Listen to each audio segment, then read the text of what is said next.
Yo, what's poppin', y'all? What's good, man? It's your boy, Unpopular Opinion Sports, man. It's Heart of the City. You already know what it is. I'm here with the Coach Ed Gladney, Mr. Coach Ed Gladney, man. And we back, man, to talk New York City area sports. But before we get into it, like I always like to do, man, holla at my bro, Coach, man. What's good with you, man? How you feeling, bro? Man, it's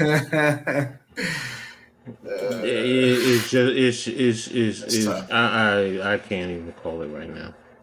I really can't, and I don't like getting like this, but yeah. Let's just go through, man. Let's go. It's rough. It's rough out here in them streets, man.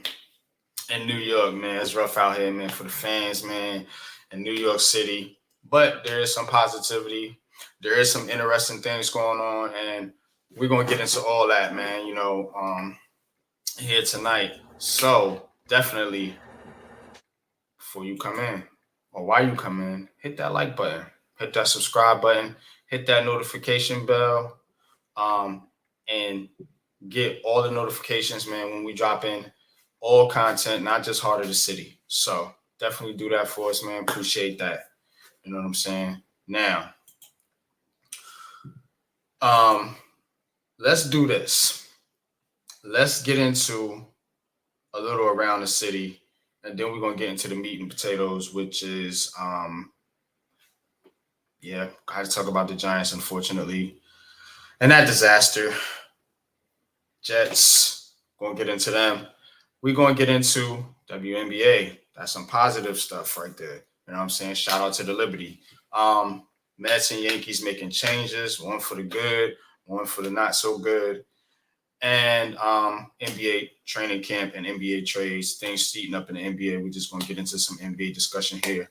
But definitely, let's get into a little around the city. Let's touch on some news and notes in NYC. I want the power, but I want the love and respect first. Said I want the power, but I want the love and respect first. Yeah, I want the power. But I want the love and respect first. Yeah, I want the power, the love and respect first. All right. Let's get into it, man. Get a little background music. There we go. All right. So, where is that? All right.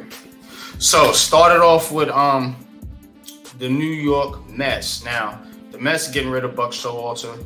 You already know somebody had to take the blame for that disaster that happened to them this season. But I will say this: shout out to the Mets, man. Shout out to my brother Jeffy T85. I know he would approve this move.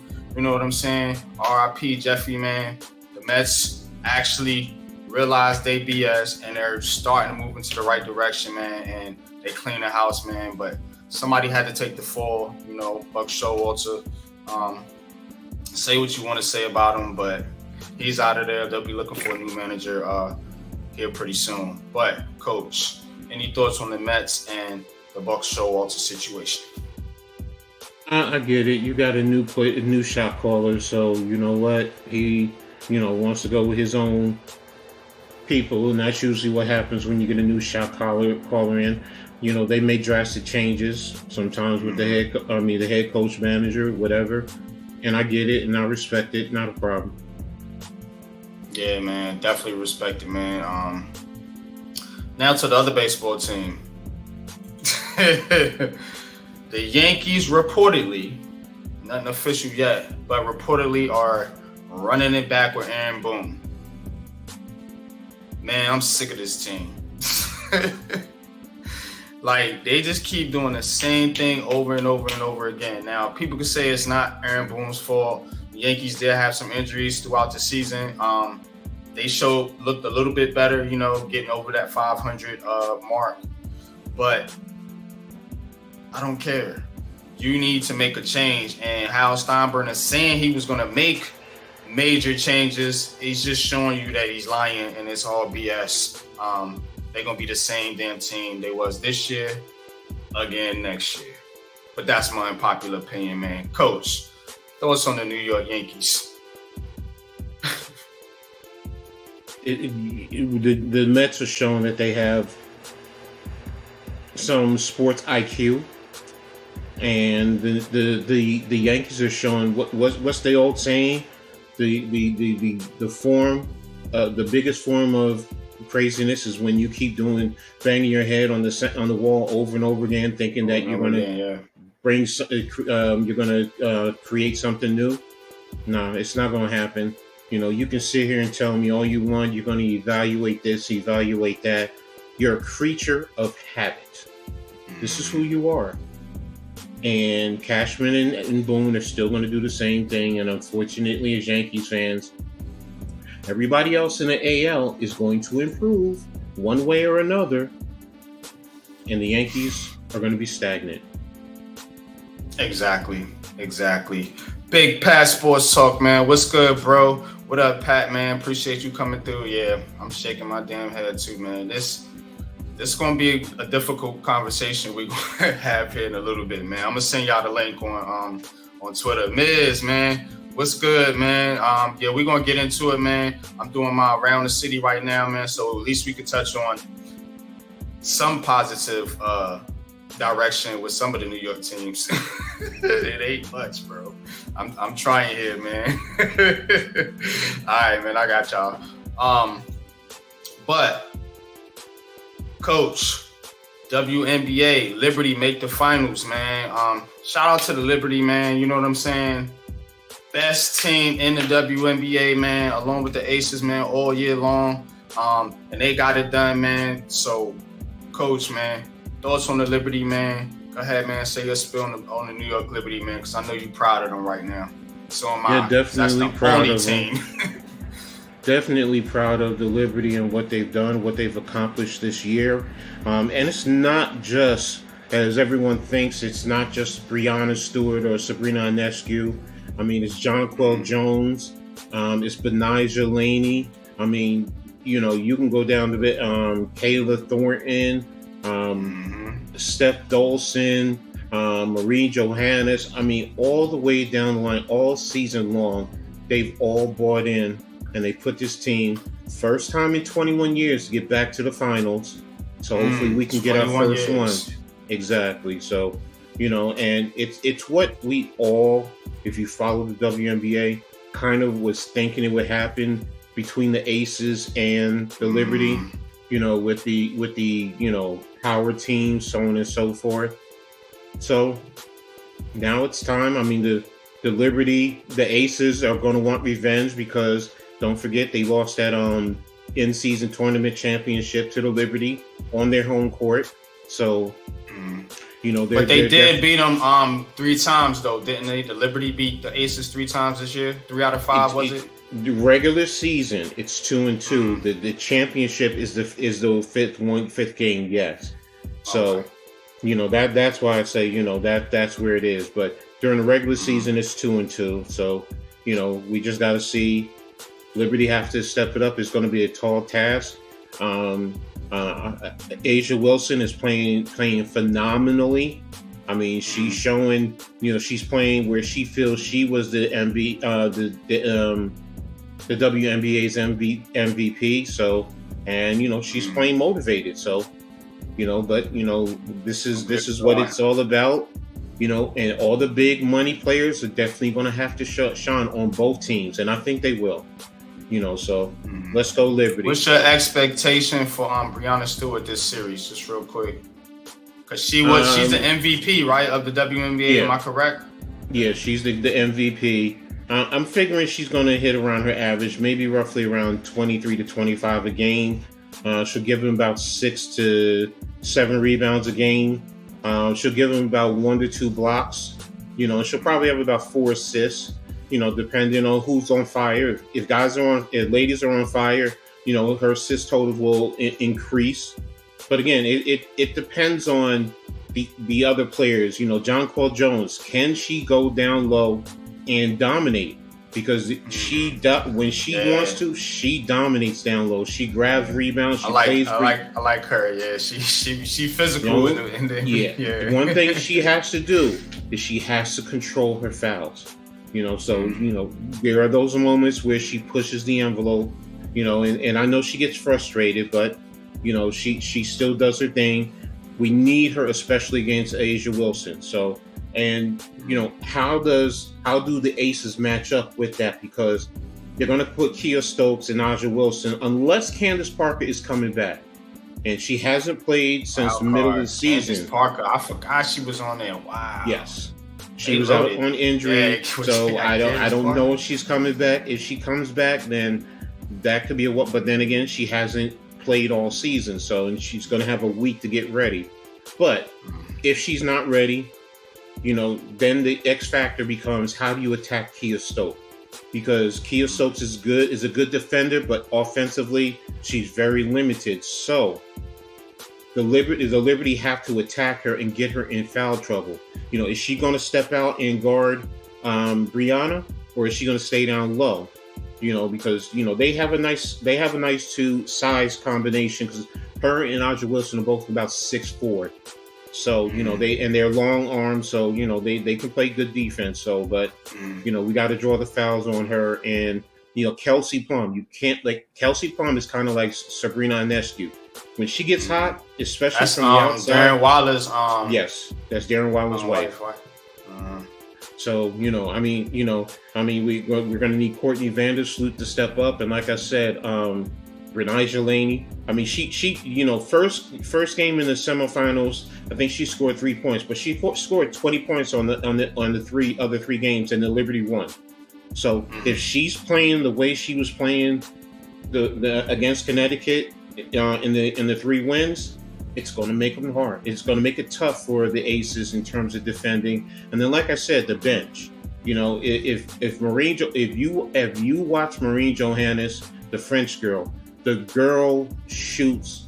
She's like Sabrina, but she's a better off the dribble shooter, and she's flashy, and she shoots this one-legged shot, and it's just, when I tell you, it's a thing of beauty. Man, it's a thing of beauty. And the Liberty, everybody on that team can shoot threes. Everyone. It doesn't matter if you're in the center spot. It doesn't matter if you're in the guard spot. It doesn't matter if you're on the bench. Everyone can shoot threes. That's hard to guard because of the spacing that they can create on the court. You know what I mean? So that's now. I'm expecting Liberty to up the ante. I really am. But it's going to be tough. The Aces are the defending champions, and they want to repeat. They want to repeat. No one's repeated since, I think, the Sparks, and I think that was like almost 20 years ago. So that was a while ago. That was the Lisa Leslie teams, wasn't it? Yeah.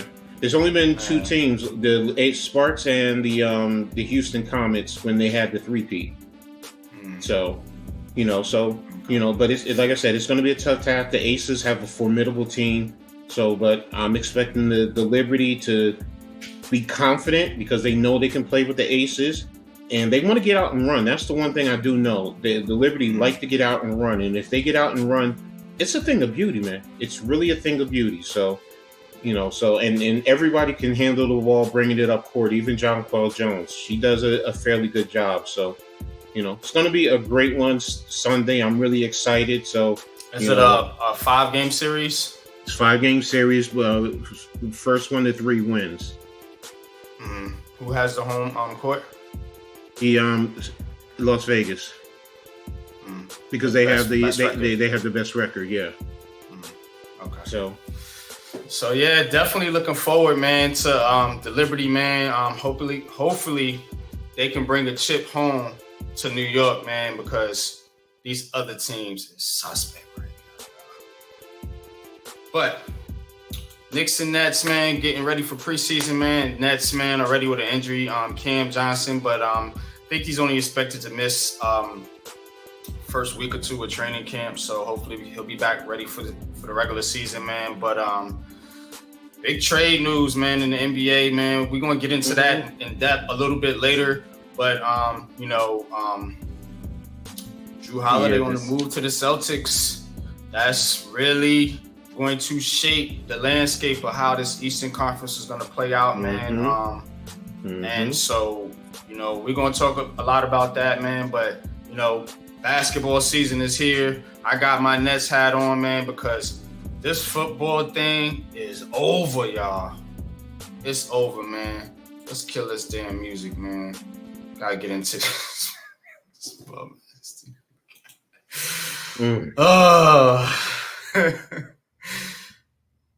Let's go, man. Let's rip the Band-Aid off and let's go. Let's get into it, man. Yeah, Deception. You're right. You're right. I mean, I've been talking about WNBA all season. Yes, it's like that. It's really like that. I got my Nets hat, and y'all know I always wear a Giants hat. I love the Nets, but bro. Go ahead, bro. Let's go. So, New York Giants, they come home Monday night after 10 days off. Lost a game to 49ers. Most people expected them to lose on short rest without two of your best players perhaps, and Andrew Thomas and Saquon Barkley. They come home Monday night, chance to right all wrongs. You rested, you prepared. You still don't have Andrew Thomas, but Andrew Thomas does not play 5 positions on the offensive line. So you don't have Saquon Barkley, but again, he's just a running back, right? So Seattle injured, banged up, without their starting 2 tackles. Starting Geno Smith, a familiar face in New York. And, he's resurrected his career. Good for him. But he's no Patrick Mahomes anybody, Couple plays into the game, their starting safety, their star player, Jamal Adams, goes out. What do the New York Giants do? They proceed to not only hand Seattle the game with mistakes, but get embarrassed in the process by allowing Seattle Seahawks to sack your quarterback 10 times. Okay. Well, one was credited to Paris Campbell from what I'm gathering. But Jones was sacked an official 10 times, 11. The 11th one was on Paris Campbell. And in front of your home crowd, these fans that pay these ridiculous prices to get some of these seats in the stadium, you go out there and you just lay the most embarrassing performance that you could possibly lay in front of your home team against a team you're supposed to be on par with, competing with for a playoff spot. Whose fault is it? It's everyone's fault. It's the coach's fault. Brian Dable. This team does not look prepared at all. They make the most egregious mistakes, penalties, blunders, missed tackles, fumbles, interceptions, just you name it. If a mistake can be made on a football field, the Giants have made it this season. I have seen it all.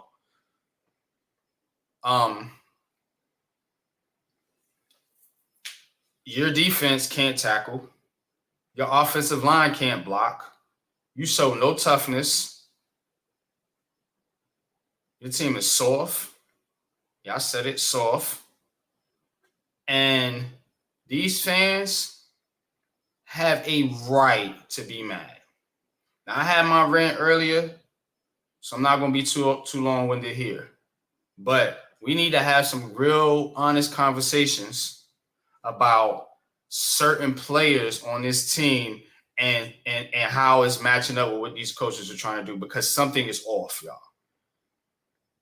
And it's bothersome to see and to watch on national television, more or less, because now everyone sees it. And not that it matters to me because I don't really care what other people think. I just want to see this team win and at least compete. You're just getting smashed by everyone. And we laugh at the Bears. They came back and beat the Broncos. You can laugh at the Broncos, but shit, they had a lead in the game. The New York Giants are doing nothing. Like the meme where he pokes to do something, right? Like, do something. Come on. Like, doing nothing out there. Nothing. 3 points. 0 points the first game. You come back, okay. And then you go out and you get 12 points to the 49ers and 3 points to a Seattle defense that isn't good. And Seattle's not a great team, to be honest with you, because there were multiple opportunities for the Giants to seize that game. It's like Seattle was trying to let them come back in the game, and they was like, nah, man, we good. Y'all got this. We want to lose. And there's conspiracies out there and people saying things about the Giants and Brian Dable and what they really want. I don't know. But you are getting paid to do a job, and that is coach an NFL team and try to win games and have your team ready to compete. The Giants aren't competing right now. And this is why this fan base is in an uproar. And rightfully so. I can't defend it no more, y'all. I can't go out there and defend the performance by Daniel Jones. I can't defend the performance by this defense outside of Kayvon Thibodeau, Dexter Lawrence, maybe. I can't defend Thomas McGahee and his special teams, which has never been special. It never will be special as long as he's the coach. And he just keeps coming back somehow through multiple head coaches. I don't know what they see in this guy. Maybe he got some dirt on somebody in the organization. I don't know. The way the Giants operate is ridiculous. It's embarrassing. It's just so many ways to spin this thing. But to me right now, it's a hard watch right now, y'all. I'm not gonna lie. This Giants team is hard to watch, and there's so many other things and expletives I can say, but I'm gonna let Coach talk. I put the link in the Big Blue Crew chat. Miz, Pat, anybody in Big Blue Crew, if y'all want to come up and speak on this disaster of a team, or you could just chat in the chat. I highlight comments, but like I said, I had my rant earlier. I'm just at a loss of words for this team, man. Right now, it's confusing and embarrassing. But go ahead, Coach. Rafi, I see you, man. What's good, man? Appreciate you coming through. Their fault. EVERYONE.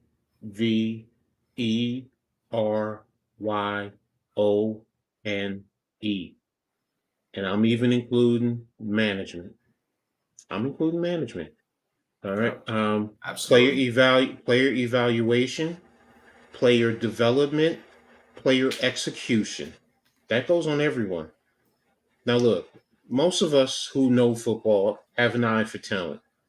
And I admit, there was a split second I'm questioning myself. I'm like, what the hell am I missing? But when I see Carl Banks, Phil Simms, Victor Cruz, Chris Sims, when I hear other former NFL players who are analysts say some of the things about this team, yes, they're going to pick on the players, but there's certain things that, you know what? This team, they are coaching and playing scared. And I don't like saying that. I do not like saying that when it comes to football. But they are.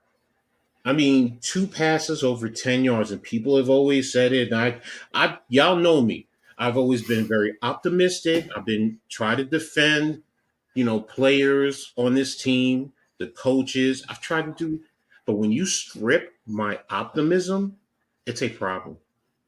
It's a problem. And I'm a Rutgers Scarlet Knight fan, and I've been this way since the 80s. So I've seen some bad, terrible football. I've dealt with so much. My pessimism is totally in the toilet, and that's where this team has taken me. Now, look, it's only the first quarter with Game 4. Is there a very small possibility they could turn it around? Of course. Am I sitting here Yes. counting it? No, I'm sorry, no. So, but yes, and when they say it's still early, I get it. I understand. That's what you got to say. Things have happened. They can turn it around, and hell, they can win the rest of their games, and we'll be all kumbaya again because they'll be, whatever, you know, um, Mhm. whatever. But the reality is, this team, like you said, is soft. They're scared. They lack the football IQ. If you haven't already seen the video of Evan Neal, when you have a wide nine, Darren Waller is offset to you, who initially goes to the block to the defensive end to help you, and you go literally push Darren Waller out of the way, and you still don't block the guy. What's the problem? Evan Neal, I said one of the things he needs to do is lose weight because he's very sluggish. He's very slow out there.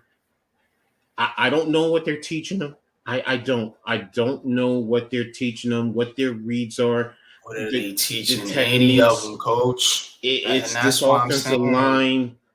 Yes, this offensive line is the is offense is okay. The defense, yeah, it's not great either. They're making mental mistakes out there, but they did go out there and at least keep the game somewhat competitive, man, for most of that football game until the offense just keeps on giving the football back and just making egregious mistakes. And the special teams is making mistakes on top of their mistakes. And it's like, okay, I can point the finger at the defense and a lot of mistakes on the defense too. But Brian Dable being an offensive coach, people talking about Mike Kafka going to be an offensive coach. And like you said, coach, for the team to go out there and just play not only heartless, but stupid. And that's what I look at when I watch the Giants. I'm like, this is a stupid team, yo. They stupid. They look play stupid. that They play dumb that football. Daniel Jones pick six. I've gone, we could. I forgot who I was debating. They were like, "Oh no, it was only two." I said it was motion across. It was three to that side because they were like, "Well, why is he throwing it to, Campbell?" The read is technically the read is Campbell number one, to Waller, to Wandale Robinson number three. That's the read. And pre-snap, I read they were in cover two. So if they're in cover two, actually, you're supposed to read the outside cornerback. What is he going to do? Realistically, if you look at it, if he puts that ball in the deep corner, worst case scenario, you overthrow it and it's out of bounds, and you come back to live another day. But you have Darren Waller there, and he did break, and he ran it like he knew he was going to be What's he open. on the team, man? If you're not throwing them the And ball, I don't. I don't get it. I don't understand. Daniel Jones. Everyone who's complained about Daniel Jones right now, he's giving them the I can't defend it validity in right now. what they've said. He What's locks good, onto his Breezy? What's up, receivers. man? The second interception. There's a debate because I looked at it and they were in zone, and I do say some of that is on Paris Campbell because if you're in Why is he zone, playing? I'm sick of this dude. Like, why is he on the team? And why do you throw him the football when you have Darren Waller, Jalen Hyatt, I mean, all these other receivers, and it seems like you feeding the ball to Paris Campbell, who's probably the worst one out of all of them. I don't understand it. That's what I mean by dumb football. look, Get him off the it's, fucking field. it's as far as that Campbell, I don't know. Like I said, that the play there, Jeffy would be everybody says, ranting right now, Breezy. Jeffy yeah, would be, yeah, yeah, he'd be on yeah. another level with this team because I'm damn near there myself. Oh, believe me, I real. don't get animated like that on these streams, man. But this team got me tight. It's dumb. Go ahead, Look, man. no, look, I've all I can say is defensively. Look, when you let what you call ran down the sideline and all the missed blocks, look, push the motherfucker out of bounds. Do something. I didn't understand. I'm like, you guys are right there. At least push him out of bounds. Just push him out of bounds. I just can't get the tackling techniques, what they're doing. You say you go through tackling, but I don't see it. I see too many guys who dip their heads, and I've always taught guys, if you're dipping your head, you're seeing the ground, you're not seeing the man. You know, I Mm-hmm. mean, if you're lunging for him and you're trying to knock his feet to make him trip and fall, that's a different story. But you're Did you lunging and you're see still Eric looking. Gray on the catch? He dove for the. I was like, why is he diving? Well, I want to go back because Stott said something that I didn't know, and I want to make sure. He said that his feet got caught in the turf. So still, I don't give a you know, damn, man. that's I still think that's a little problem to get your feet caught in the turf. You How know, your but feet? Get out of here. it had look, man. Come on, you never walked on a rug and got your feet caught in the rug while It you walk. happens, but I mean, dude So it's the was. same thing. Have It's the you same thing. have you watched him back there? Yes, I mean, yes, I can yes. tell when somebody's shaky, like Richie James. Yes. You can tell when somebody is that's not their thing. No, I Looking up in agree those with lights you. trying to catch a football is different. Look, one thing I will say in today's punts, you know, it's not the same where it was just a spiral going up and then it's coming down. Now they do the rugby, it's end over end. It changes the Mhm. dynamic. You know, it starts one way and then all of a sudden it'll rotate because of the spin of the ball and start going a different way. I get all that. I get all that. But when you're putting a rookie back there, those are the problems. Those are the things you're gonna end up with. So you know, and I know everyone's complaining, well, why is Adoree back there? Adoree did exactly what he needed to do. I'm sorry. Yeah. He made sure you Not didn't turn the fumble the football ball. over. Right. Yeah. That's all they You know, asking you to he do didn't now. he didn't return it. He just fair caught and took the ball. That's Now I it. wouldn't let the ball roll Yeah, those I had an issue 20 with. yards and give them, lose field position. I wouldn't do that. You at least got to pick the football up. But no. It's not as easy as you think. Remember, it's a football. It's bouncing around. The second you touch it, if you fumble it, then they have the opportunity. Coach, do you mean to tell me there's nobody else on the New York Giants outside I of didn't Adoree say that. Jackson I didn't say that. that I can didn't say play that. punt, return, and that's what I'm doing. That's what I'm talking about. The stupidity of this team. You had all training camp to have try different guys out there, and you settled on fucking Eric Gray, and your backup plan is to put your starting cornerback out there. Like, this is what pisses me off about this team. But go ahead. I understand. I mean, the only thing I didn't like is Adoree letting the ball roll. That was it. You know, if you can't get there, you're a veteran. You know how to get there, and you know how to read it and position Right. yourself. That you know what, if it bounces, you could still scoop it and hold it, drop, whatever the case may be, But to Adoree secure Jackson it. making business decisions out there. He ain't Yeah, trying to get exactly, popped. and that's my point. That's my point. So I get it. I understand. All right, fine, no problem. I will say this: they didn't have a turnover on punt, so that's all I care about. You know, starting field position. All right, you live and you go from there. You know, so but getting back to the defense, people tried to give him a pass on that Daniel Jones fumble, and you know they ended up scoring off of that. The defense had the opportunity to hold them to 3 points. The defense did. They didn't have to score. Everyone wants to say, "Oh, that's on the offense." No, it's not. It's on both. Offense for turning it over, but defense for allowing them to score a touchdown.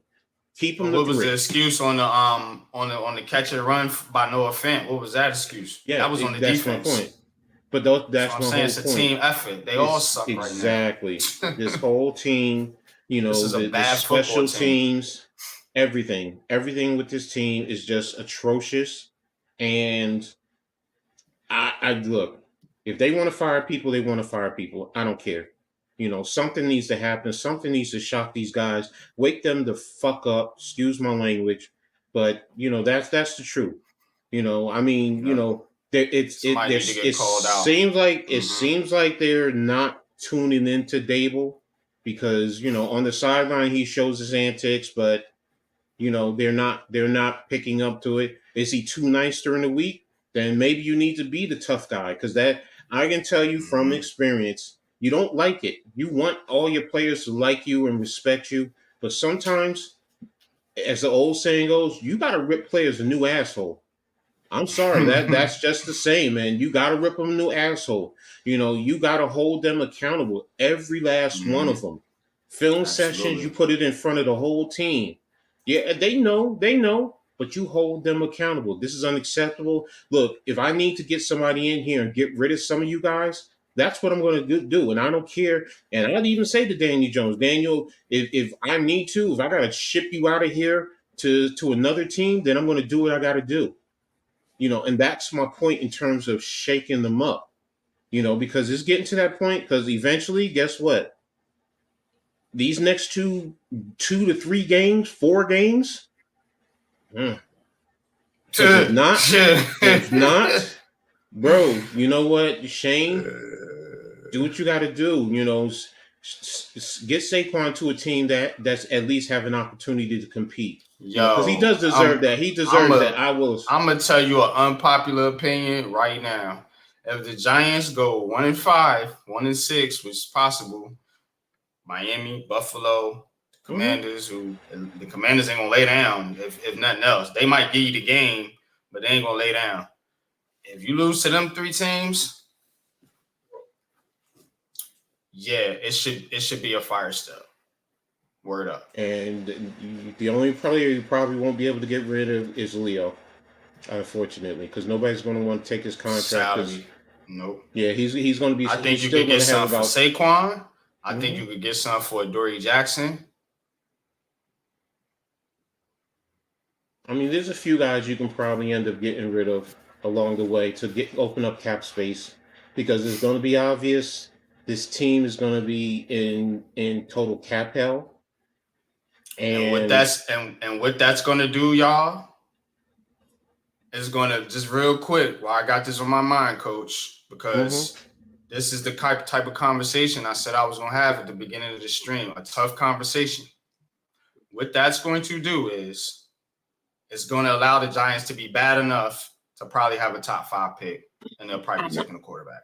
No, I'm not talking about that. Because that's called tanking, and I don't subscribe to tanking. Coach, even though it doesn't have to be tanking. They're bad. They don't have to tank. I understand. That's what I'm saying. And all you're doing by trading players off is getting assets to fix your fucking team. I didn't say that. That's you know what I mean? That's it. That's not what I'm saying.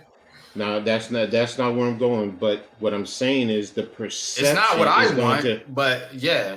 The perception, yeah, I know the conspiracies and all that shit. That's going. People going to say what they say. P Hood, that's not what I'm saying. What I'm saying, if it gets out of hand before the trade deadline hits, you might as well get rid of certain players who are on 1-year contracts, so you can get something of value for them, as opposed to they just at least walk. Even if you're getting a low round draft pick. Even if you're getting, you're not going to be able to get rid of Leonard Williams. You're not going to be able to get rid of Daniel Jones. Probably not going to be able to get rid of Darren Waller or anybody like that. But everybody else is probably going to be. If you can get rid of Saquon, you can probably get rid of Saquon for a 4th round, depending on who the team is. If it's a top playoff contender like Buffalo, which I doubt if he'll go there because Cooks is still starting to do his thing. But that's an example. Maybe you get a late round 3rd rounder, but more than likely a 4th rounder. But that's up for debate. That's my point. You get something for the guys on 1-year contracts, so at least you get something. I'm trying to get draft access. That's what they need to do. They really need to rebuild this team, because clearly last year wasn't what we thought. Yeah, hey, you want to say they exceeded expectations? Okay. And that's what, I'm not going to argue. Saying. Yeah, they did exceed expectations. They're a bad team. We was wrong. I was wrong. I know I was wrong. I ain't scared to admit it. You know what I'm saying? This team ain't good, and I ain't going to carry it from here on out. Okay, I'm not going to carry it like they're good. You know what I'm saying? They're not good. I'm not going to get them the respect that they're good. Go ahead. P Hood. If you let people walk, you have more money to spend. Yes, you're right about that. But if you're trading them and also he wasn't going to fix what happened. But go ahead. But what I'm saying with that is, if you're going to get rid of them, you might as well and you're going to have more money. You might as well also get draft capital. So I'm not saying Barkley doesn't make us better, but he's on a 1-year contract. What's to say he wants to come back? Or you're going to franchise him again? And what happens if next year, you're in the bottom half of the league? What is he going to do? He's not going to cause us to win 8, 9, 10 games. And that's what I'm getting at. In terms of a business decision, you have to look at it. Well, are we going to be able to get something? Do you want to go back through before we went down? We came back in the fourth quarter. That's one game. That's one game. Yeah, Okay. I disagree, but everybody has a right to their opinion, man. It's unpopular opinion sports, man. Y'all hit that like button, man. Hit that notification bell, man, and please subscribe to the channel. But everybody got their right to opinion. I just disagree. I think the Giants have to look themselves in the mirror and think what they really are. With Saquon Barkley, you're not beating the Eagles. You're not beating the 49ers. I don't think you're beating that Seattle team yesterday. Maybe you compete. You know what I'm saying? I don't think you're on par with Detroit. Dallas for not sure. For sure not. Pick a team in the AFC. I mean, this team is not good. Maybe you can beat the bottom tier teams in the NFL, but that doesn't make you a playoff team. It doesn't make you a contender. It just keeps you stuck in the mud in that middle-ish range where you're not going to get better or you're not going to be bad enough to get better. You know what I'm saying? So It's a weird place. It's where they at right now. He feels he needs them. I'm not saying we can't use them, but I'm also looking at the business side. And I'm looking at what we have. Mm-hmm. I mean, we don't even have a lot of draft picks next year. I think we have, 4 or 5? So and we need talent. They traded a few of them. We need talent. Mm-hmm. I mean, that's just the reality. We need talent. We don't have talent on this team. And a lot of it is the offensive line. What's up, Kev? Kev, what's good, man? What it do? What's good, bro? It's a tough one, man. Yes, I agree. He is a big part of what we do. They do, but big part of the do. You can actually get something for him.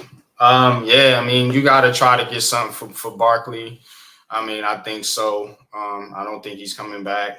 I don't think the Giants value him like he wants to be valued, and it's just not.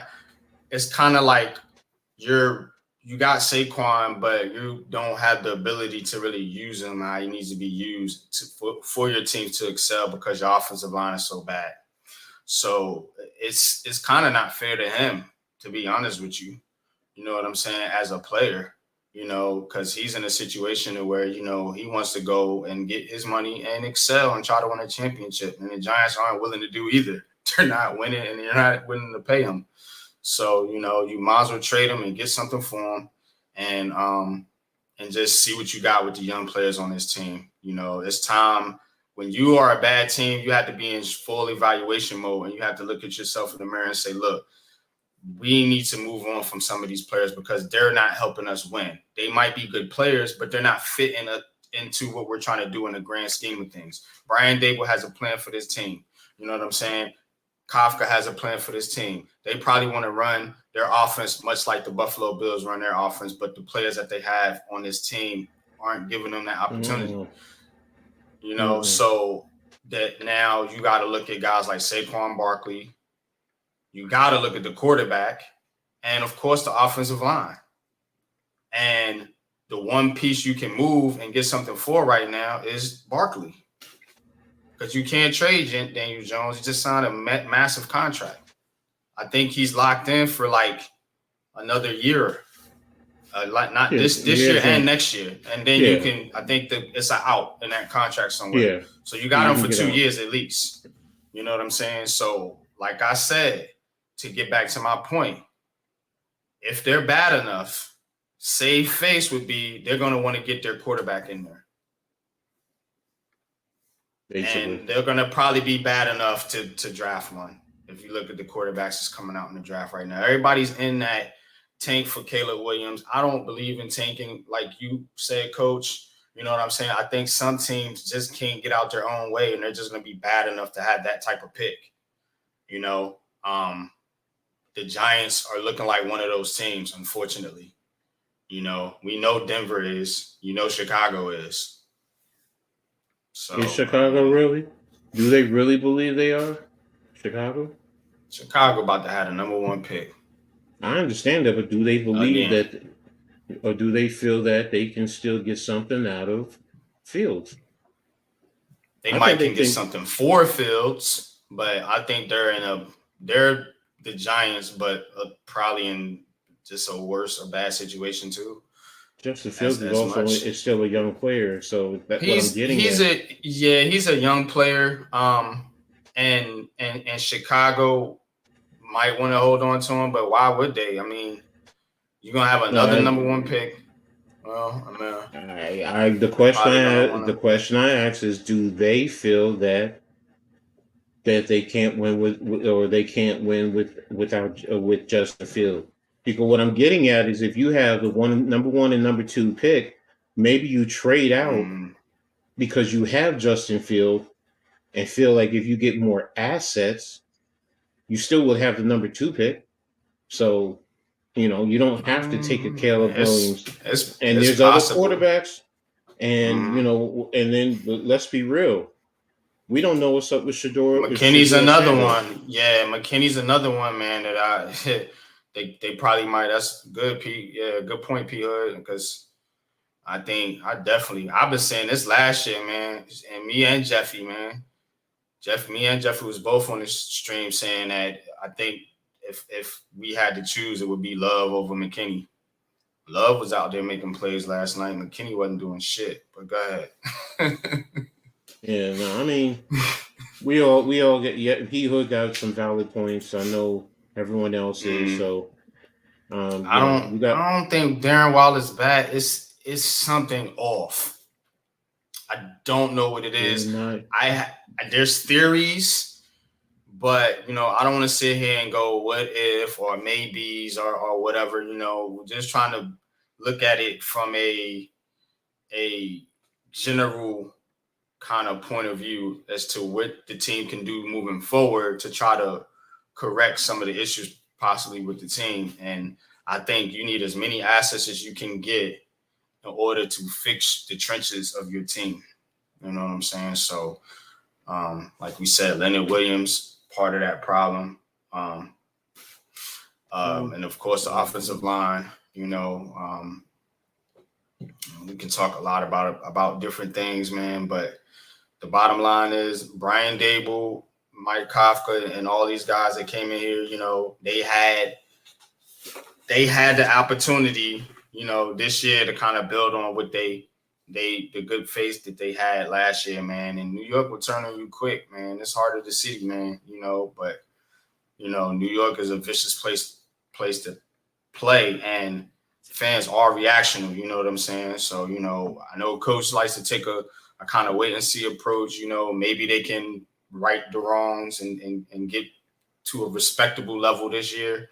But to me, I still think you're fooling yourself. You have to really look in the mirror and say, what do we need to do? We need better, smart, tough, dependable players. They ain't smart, they ain't tough for sure, and they ain't damn dependable. So, if that's the vision Brian Dable has for this team, he needs to evaluate his vision and the players that he picked and Joe Schoen picked to carry out this vision. There's still a lot of holdovers or a couple holdovers from the previous regime, so maybe they would look to move off some of those players. Those are conversations we can have, to get some of the players that fit more about what they want to do in an overall grand scheme of things. You know what I'm saying? Because it just looks like the Giants has been picking dumb players that don't really fit their roles right. They make mental mistakes, and Joe Schoen has picked some of those players too. So, we talked about Evan Neal, what was Eric Gray out there doing? I mean, there's players on here that they picked too. So it's an overall collective problem here, and it's not going to fix itself. So that's why I'm saying changes really need to be made. Can't roll this team again the next year over and think you're going to get better. So, and there's key positions on this team that I think need to be evaluated. offensive line, defensive line, and quarterback. I'm just going to say it. Daniel Jones is not playing well. Offensive line, you can say what you want about the offensive line, but you missing throws. You're playing hesitant.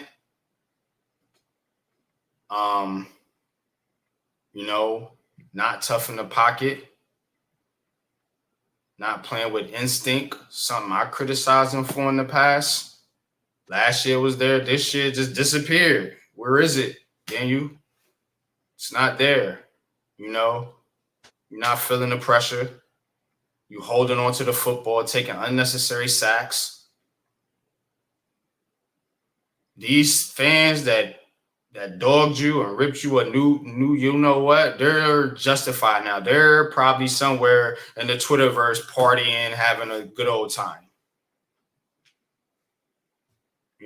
And honestly, I can't defend it no more. It's not looking good. I cannot defend it no more. Am I going to point fingers at Daniel Jones? Of course not. This offensive line is an abomination. These guys don't block anybody. There's no quarterback that can really succeed, but Daniel Jones is piling onto the problem. You're not being part of the solution. You're being part of the problem. That's what I can relate to when people criticize Daniel Jones. I can relate to that because you're not part of the solution right now. You are part of the problem. Are you the problem? No. You're part of the problem.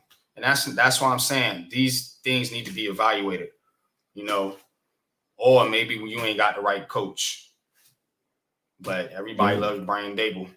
So not Chris Canty. He's already saying it feels like he said it feels like McAdoo. It does. I said it in my video. It feels like 2017 when Eli Manning got benched, McAdoo got fired, Jerry Reese got fired. It's exactly what it feels like. A fake playoff berth. You get whopped in the playoffs. Last year they won a game. The year before they got knocked out in the first round. But either way, they got beat up by Green Bay. Last year they got beat up by Philadelphia. They exposed you like Green Bay exposed that team. And you go into the next year and you just look like dog wash. And the coach is running around like, I don't know what the fuck going on. That's exactly how McAdoo was. So, I mean, is he the right guy now? That's what I'm saying. Everything needs to be evaluated. Evaluated, yes. I still think Dable's a good coach. I do too. I do. I really do. I do too. I'm not putting it on Dable. It's a collective effort, but there's something teetering in there somewhere where they're not satisfied and it's not working what they're trying to do. So something's got to change. And I think the thing to do is really get a strong evaluation of the players you got on this team. Because when you're not a good team, the only thing you can really do is see who you got that you can keep and who that you got you're going to have to let go. And if that means sitting some guys down, some veterans to get a look at younger guys, or trading some veterans to get a look at younger guys, that's what you have to do. And that's all I'm saying. But go ahead, Coach. Right, well, you're right. Pia says, I don't think he fits. He playing through injury. The man can't jump. Yeah. And Waller. Yeah, I don't know what's going on with Waller. I don't think he's bad. He's not no freaking Kenny Galladay. You better not tell me that. Nobody can tell me that. This guy can play. It's something that's off. And I don't know what it is. It's part of the scheme, part of the O-line, part of the quarterback. When you look at the film, you can see mistakes by all of it. You know what I'm saying? So that's why it's a collective effort. But they got to figure out what's working and what's not working. What's not working, they need to let it get it out of here, man, because we can't keep going through this. As Giants fans, I'm getting tired of this, man. I thought we was moving in the right direction, and it's still time to do some things, man. But what confidence do I have in this team? I don't have any. I don't think they're going to beat Miami or Buffalo. You 1-5. Now you really got to rip the Band-Aid off, as Coach said earlier, and just tear it down. Yeah. It's a collective, man. You know what I'm saying? It's not the it's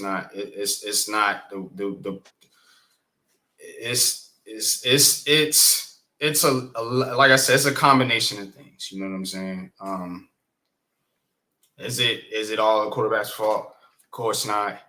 You can't say that if you watch football, because anybody with two eyes can tell with this line. It just looks. Andrew Thomas, he only blocks one guy, one position is all he can play. So, you know, when Andrew Thomas is there, he's going to flood the pressure to the right side. I mean, that's what they're doing. So,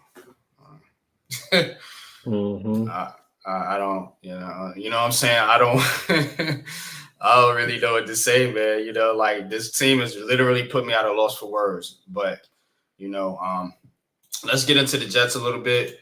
Thank you. They lose a hard-fought game to Kansas City. And look, people can say what they want to say about Zach Wilson and his Jets team losing Aaron Rodgers. Unlike the Giants, this team goes out there and they compete. You know what I'm saying? And that competition and that level of competing and fighting and showing toughness, it rubbed off on their quarterback, Zach Wilson, and he went out there and played one of his best games as a New York Jet, you know, and almost led the team to victory. So that's the difference between this team in New York and that team in New York. One team is, and that's why I put it like this, one team fought hard and lost, and the other team lost and didn't put up no effort. You know, I wouldn't say no effort, but you know what I mean. They didn't put up a lot of effort, very little pushback. And this Jets team, man, you know, I mean, shout out to Rob Saleh. He got them playing hard. I mean, they lost. It's Kansas City, man. But, you know, for Zach Wilson, you know, giving him some confidence after he's been beat up and drugged in the media, you know, like Daniel Jones. It's what they do out here in New York. But I can't blame him. When you play bad, you get talked shit to. This is New York City. But Zach Wilson, man, shout out to Zach Wilson. He showed toughness. Went out there, led him on a touchdown drive in the second half. You know, getting him back in the game, man. But what was your thoughts on this Jets game, man? And what did you see out of Zach Wilson, Coach?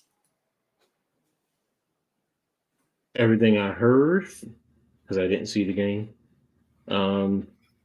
Zach Wilson definitely played a lot better than what he has done. Other than the fumble snap, you know, that was the key factor in the game because the Jets were going pretty much with them. They were playing up to par. So they even were making Patrick Mahomes look mortal in a sense. I think they got 3 interceptions off of him, if I'm not mistaken. So 2 interceptions. So, you know, good for the Jets, good for their defense, good as an organization. Can they, you know, gain a sense of confidence from this game and move forward? You know, especially after the Patriots game, what they showed is they played with pride. You know, they stepped up and, you know, they played. They competed. So, you know, through everything, at least they have a chance going forward. So, you know, and if Wilson can play, not to turn the game over, but manage the game and, you know, get the ball to his playmakers, the Jets will have a chance on offense. So, yeah, man, absolutely, man. And when you're thinking about the Jets too, you know, Saleh's coaching for his job too. You know what I'm saying? And he's got that team ready. You know what I'm saying? And to me, you know, I mean, comparing the two teams, like maybe Brian Dable just got a little bit lax, man, and let you know all the praise and high praise and Coach of the Year and all the accolades, man. You know, and get a little complacent, man. I don't know, man, because Rob Saleh, he got them cats out there firing, especially on that defense, man. I like the way the Jets play defense, man. I'm not gonna lie to you. You know what I'm saying? And they get after it, man. They get after the quarterback, man. They was harassing Pat Mahomes all game. You know what I'm saying? And it's like you could see the difference, and when teams come out there and they compete, and when teams just not compete, So when people in the media and other players are calling you out and saying different things, man, and then you got people saying, hey, Zach Wilson is this and Zach Wilson is that. You can tell the difference. Dude was out there, he was playing football. He showed toughness. So look, for this Jets team, I mean, I don't see that type of expectation, but Zach Wilson playing well, or at least playing decent, it puts the Jets in a good situation. Because if you're not going to keep him around, at least it gives teams some tape to where you may get something of value for him. I think the Jets made a good flip with Sam Darnold. When they traded him to Carolina, maybe you could do something similar with Zach Wilson, because you plan on Aaron Rodgers coming back. You know what I'm saying? You probably want some assets to put the best team around him possible, so he don't go out like he did this year, So that's where I think the Jets are, and they're these two teams, Jets and Giants, are going in different directions right now, and you can tell just on the field, you know what I'm saying? Giants in that Kansas City, they probably would have laid down, got whooped, Look at what the Washington Commanders did against Philly, the effort they showed, I was watching that game, and the effort they showed and how they, hung in there and almost beat Philly in overtime. So different, you can tell the difference. And these teams, whatever excuse you want to give to the Giants, I can point to another team and say, well, they might be worse at that position, but they're giving effort. See what I'm saying? Whether it's the offensive line, it's teams with bad offensive lines that don't go out there and score 3 points against the bottom-ranked defense in the NFL, one of the bottom-ranked defenses in the NFL. There's teams out there, missing their star playmaker, and they go out there and compete. There's teams with, I think, is worse at the quarterback position, and they go out there and compete. The Giants are talented on defense. To me, I think with the defense is more fundamental. There's some holes, obviously, but I don't see what I'm saying. So there's no excuse I can give this team. And, just bringing it back to the Jets, man, that's the difference. So the Jets are going to be in some games. I think the best course of action is to probably get the best out of Zach Wilson, compete. You probably won't make the playoffs. We'll see. Maybe get lucky.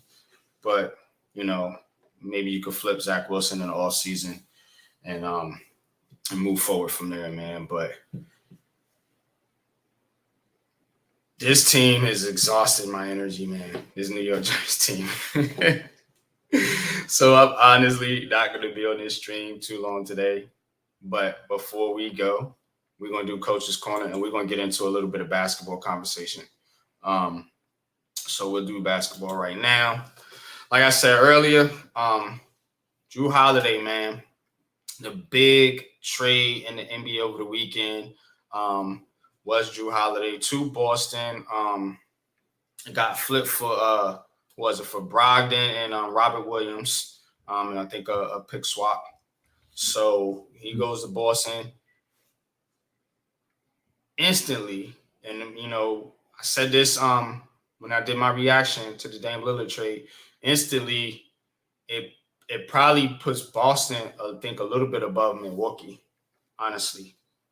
with what they can do defensively and offensively, because Drew Holiday is that type of two-way player. He gives you both. Now that you do lose something, which with your big guy Robert Williams, and that could definitely be a problem, especially the way Porzingis stays hurt.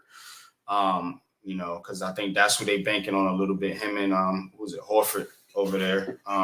But look, Celtics gonna be, and I hate Boston.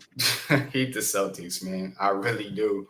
But I have to say they're probably the best team in the Eastern Conference right now. If I had to pick between them and Milwaukee, that's my unpopular opinion. You gotta hit that like button. Go ahead, Coach. I mean, it was a good move by Boston to get him. The only thing I will say is this. I need to see Boston's depth because Milwaukee still has depth over them. That's what I was saying. Like if Porzingis gets hurt, Tatum or one of them, it's going to Don't forget, they lost both Williams. They lost Grant Williams to Dallas. True. So, you're banking on Horford to back up Porzingis and also your center spot. So that's what I'm looking at right there, in terms of their depth position. But Drew Holiday definitely helps. He's going to be an on-ball defender, especially when you got Dame Lillard in Milwaukee. So he's definitely going to be geared up against him. So, it would be good. It will be good must-see TV when those two play. That's all I can say. The rest of the Eastern Conference, so maybe someone gets lucky and really pushes. We don't know, but I can't see Philly. Ben Simmons is healthy, Coach. Ben Simmons is healthy, and he's ready to make a comeback, and he's ready to take this new Brooklyn Nets team to the next level. Are you seriously talking to me about Ben Simmons? You of all people, the way you've been killing him, now you're going to sit here and ride with Ben and he's making a comeback. Come on, bro. Come on. Oh, man. But in all honesty, man, if Ben Simmons can give this Nets team something, man, I think they'll be competitive, man. Cam Johnson got hurt, like I mentioned earlier, but, he's expected to return in a few weeks. Health barring, I could see the Nets in that, 5, 6, 7 range in the Eastern Conference, man, because if Ben Simmons can do what he, like we've been talking about with Milwaukee and Boston, defense wins championships. It's true in the majority of sports. Particularly team sports. And when you look at the NFL, everybody talking about these high-flying offenses, but the best teams have the best defenses, what about the Chiefs? Excuse me, Chris Jones is probably the best defensive player in the league. He makes that much of a difference with the Chiefs. You've seen that. And then you're talking about a Super Bowl winning defensive coordinator in Steve Spagnuolo. So, yes, the Chiefs defense is a strength. And look at how they shut the Eagles down in the Super Bowl in that second half. So, clearly with the Eagles defense, Cowboys defense, 49ers defense, name a team. Same thing in the NBA. Looking at the Celtics, looking at the Bucks, you look in the West at the Warriors, the Nuggets, you know what I'm saying? Because we've been talking about them losing Bruce Brown and how that affects their defense. Defense and toughness wins championships, So, look, if Brooklyn can get if Ben Simmons is right, and I think the Nets need a little more firepower on offense, and they can be, a team that's really taken seriously in the Eastern Conference. Right now, maybe not so, but you really have to think about it. If Ben Simmons can get close to what he was, you know what I'm saying? Imagine that defense, with how they can guard and how they can switch off screens and different things like that. You almost have a positionless defense where, there's going to be very little mismatches there. You know what I'm saying? With the lineup of Ben Simmons, you got him at a 6'10" point guard. You got Mikal Bridges 6'7", You know, Cam, he's with 6'9", 6'10". Finney Smith, another 6'10" guy. Claxton, 6'10", 6'11". You know what I'm saying? These guys, the length and the size on the Nets team is going to be a problem for teams. You know what I'm saying? Whether you're a 3-point shooting team or a team that wants to attack the paint. You know, I seen a quote by Ben Simmons said that they was trying to like practicing like drop back. Teams playing drop back now. You know what I'm saying? Defense, baiting people to the paint. You know what I'm saying? You bait them to the paint. You switching off. You got Claxton, Finney Smith, Simmons back there, rim protectors. So the Nets right now, yeah, teams ain't talking about the Nets, man, but I am excited for this Nets team. You know what I'm saying? Look, damn it, give me something. Well, I mean, I'm like struggling you said, over here, man. You're saying, man, but I really do think this team could be a pretty decent team, man. No doubt. Decent, yes. In the Eastern Conference, decent, yes, because once you get past Boston and Milwaukee, who do you have next? You have Philly. Who really trusts Philly right now? And you don't know what's up with the Harden situation. Right. So, you know, New York, Cleveland, Atlanta. I think we're on par with them teams. I think we're on par. The Nets are on par with all them teams. Yeah, no doubt. So, you know, no one is competing with the top two. Well, I don't want to say it's not competing, but, you know, the expectation. No, they're the favorites. Yeah, the expectation is those two are going to be battling out for the conference finals. You know, can one of the other ones, things happen? Yeah, anything can happen. But, you know, the Nets, you know, you talk good about the defense. It still has to come down to putting the ball in the basket. And that's why they're not on par with those teams. And I'm saying if they were to get some firepower, but I like what they're doing. Evaluate your team. Evaluate your team properly before you make a move. Something the Giants haven't done. You know what I'm saying? Evaluate your team properly before you make a move. So I want to see what NYG, you're on timeout from mentioning that team's name anymore for the rest of this podcast. No more. I don't want to talk about them. Okay? You can talk about the Nets. You can talk about the Yankees. You can talk about everyone else. I ain't going to talk about the Yankees. You don't want me to get started on that. They piss me off more than the Giants, to be honest with you. I don't want to even talk about. I don't want to talk. Okay, let's not talk about both of them. Then. Let's leave it like that. Yeah, let's. So go ahead, dog. Come on, bro. Yeah, but no. Go ahead with the Nets. I'm cool with that. On the real though, I do think that the Nets can be, you know, and I'm not just, you know, talking crazy because I'm a fan. I look at this team and if Ben Simmons, and he is the key, if he can, you know, if Ben Simmons can give you 12, 8, and 8, something like that, hey, that's pretty good numbers. You know what I'm saying? And be a force on defense like I think he can be. You know, whatever you say about Ben Simmons, I mean, he didn't lose the ability to play defense. Can he shoot? Hell no. But the man can play defense. So, you know, and he can pass the ball, you know, so that's another asset that he can give you, man. But I mean, if he can give the Nets that, I think the Nets are gonna be one of those teams that people say, damn, they ain't got KD or Kyrie, but they look better off.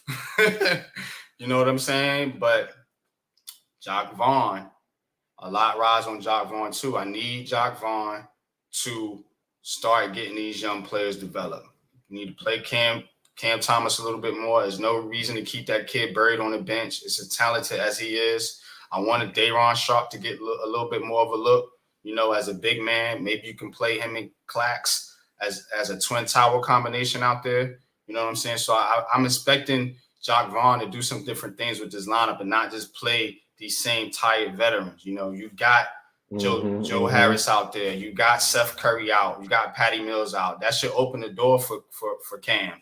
You know what I'm saying? And some of these other young guys, man, you know, they got Lonnie Walker and Dennis Smith Jr. too. So, But I want to see what Cam, two players I'm particularly want to see incorporated in this team more for an evaluation is, forget about the rookies. They probably going to be back and forth G League and all that. But it's Cam Thomas and Day'Ron Sharpe.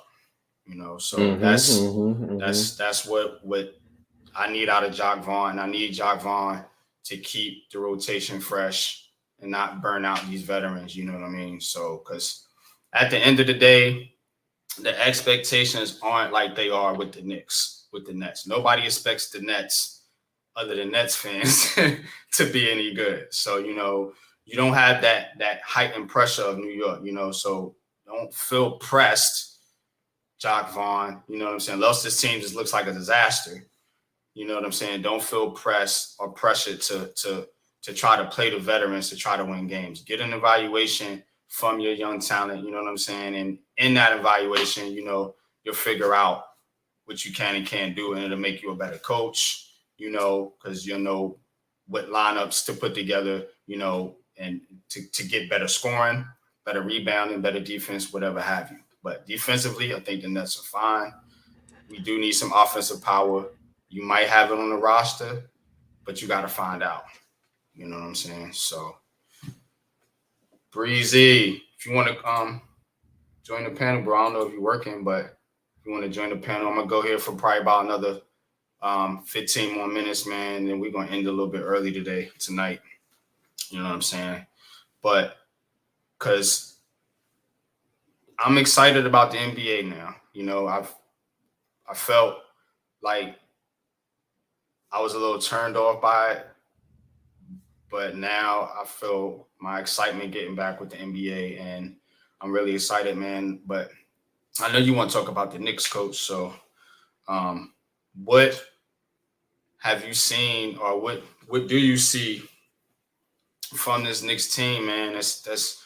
That has you optimistic, and what do you see from this Knicks team that has you a little bit pessimistic or something to pause on? Okay, when it comes to the Knicks, okay, they're continuing with the same. Coach. Yeah. With the Knicks, I mean, it's just going to be the same starting five. Grimes is going to be your two guard. RJ is your small forward. Julius, Brunson, and Mitchell Robinson. Which, okay, I'm fine with that. Unless you can make a trade, and you need one of those Barrett or Grimes, okay, I get it. But then you still have a bench, with Hart, DiVincenzo, Quickly, Hartenstein, even Jericho Sims, Deuce McBride.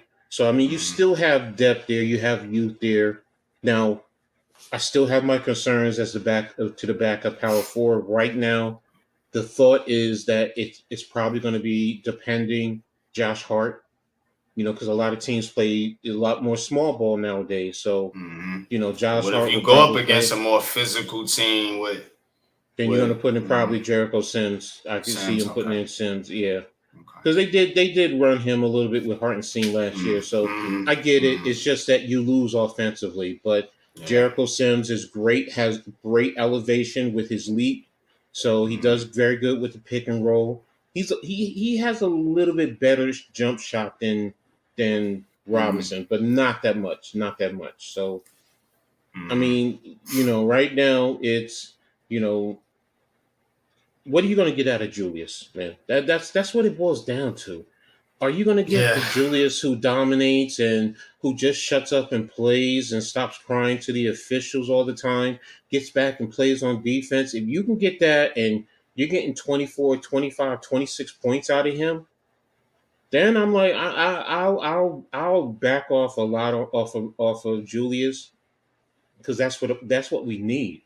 We don't need him to be in a ball stopper. We need him to make sure he gets the ball. When he's down low, when the double team, you got to fill the double team and get it to the open man, and don't put the ball in harm's way. So, if you can get him to play like that and be a true leader, and Brunson gives you a little bit more than what he gave you last year, Barrett can get 20 points a game, 19 to 20 points, I think the Knicks will be in, and Grimes can get you 12 points.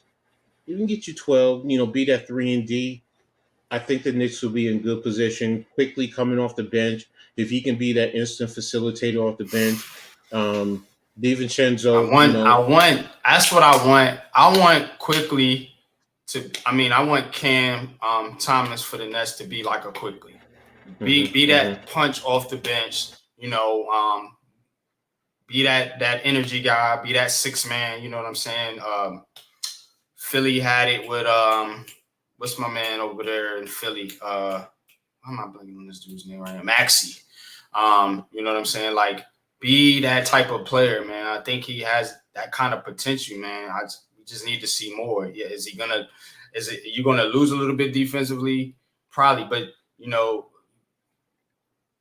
Thomas has to grow up. He's in his third year.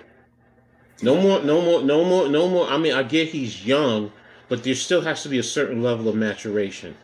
And yes, you can't be pouting all the time. Just go out and play ball. In the end, to play in the NBA, it's not a right. It's a privilege. It's a privilege. Think about how many guys who would love to be in his place, even coming off the bench. Bro, you have a great opportunity. Just go out there and make a name for yourself. And next thing you know, teams are going to be knocking down the Nets door, and they're going to be like, no, we're not trading him. And you'll play more of a prominent role in the whole team. So, and same thing with Quickly and, Hart. Hart continues to just be that glue guy. DiVincenzo, be another 3 and D guy. And like I said, Hartenstein, good passer. If the Knicks can play as a collective team, they will be tough. Am I going to sit here and say they're going to be competing for the Eastern Conference title? No.